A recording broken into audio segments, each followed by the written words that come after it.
Nanay Gloria, magandang hapon po sa inyong lahat. Nandito po ang aming OFW Riders Elite Club.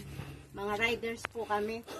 Mga kasama ko, si Sir Rick Francis, si Sir Ricky, si Sir Ricky din, Butch, si Sir Alex, si Sir si Ma'am Josie, si Sir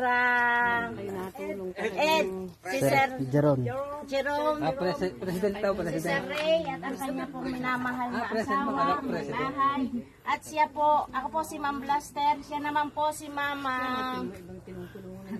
Raisa, Marisa Yoson po, siya po ang OIC founder at siya rin po, sa kanya rin po galing ang lahat nito. Bigay na tulong mula po din sa kanyang asawa na si Sir Bimson na nagtatrabaho po sa malayong ibayo. Kaya hindi po makapunta dito. Ang founder po ng aming grupo. Nanay, pagpasensyahan mo na po itong nakayanan namin, ni Ma'am Marisa, ng buong grupo. Na kahit pa paano po ay makakatulong sa inyo at makakatulong lang.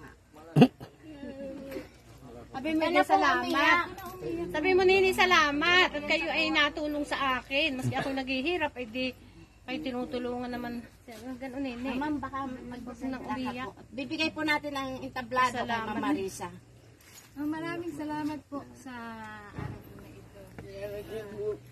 Salamat sa iyo, Nay, dahil po sa iyo ay kami naging instrumento para magbigay po ng tulong sa kapwa po namin. At sa tulong po ng aming buong grupo, pinapaawat po namin ang aming tulong sa inyo. At sana po ay kahit paano ay maibsan po ang inyong pang araw-araw po na gastusin, kahit po sa mumunting aalay namin, sana po ay napasaya po namin kayo. Kasi kami po ay masaya po sa ginagawa po. Yun lang po. Salamat po. Tanggapin mo po itong kaunting halaga na dagdag po sa aming binibigay po sa inyo. Maagang pamasko po yan, Nanay. Maraming salamat. Salamat po. Sir Butch, baka may sasabihin ka. atin na lang ipag-pray si nanay. Ano po? Yay. Lapit kayo dito, pag-pray natin si Nanay.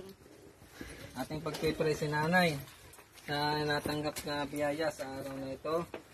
Lord, maraming salamat po at nakarating po ang aming grupo dito at sa mga sponsor para po matugunan ang pangangailangan ni nanay kung anong pang bagay na darating na blessing. Kayo na po ang bahala at nawa po ang pangalan ng grupong ito ay mataas sa inyong pangalan, Panginoon. Kundi ang pangalan ng Panginoong Hesus ang mataas, kundi ang aming pong ginagawa lang po ay makatulong at makarating po kung anong pangangailangan ng bawat isa. At ihahatid po namin ang mga pangangailangan. Maraming salamat po at nawa po ay lumawak pa ang grupong ito at marami pa pong magbigay at marami pa pong ihatid namin kung sino pong mga nangangailangan na mga taong katulad po ni nanay. Kung ano pong nararamdaman ni nanay ay pagalingan po siya sa tanging pangalan ni Jesus. Wala pong ibang makapagpagaling sa kung ano pong nararamdaman ni nanay. Patatagan mo po ang kanyang pamilya, ang kanyang pong mga nakapaligid sa kanya at lagi pong siyang alagaan at gabayan ng mga anak niya at huwag po siyang pababayaan. Ito po ang aming dalangin sa tanging pangalan ni Jesus. Amen. Pagaling po kayo nanay po. Salamat po sa inyo.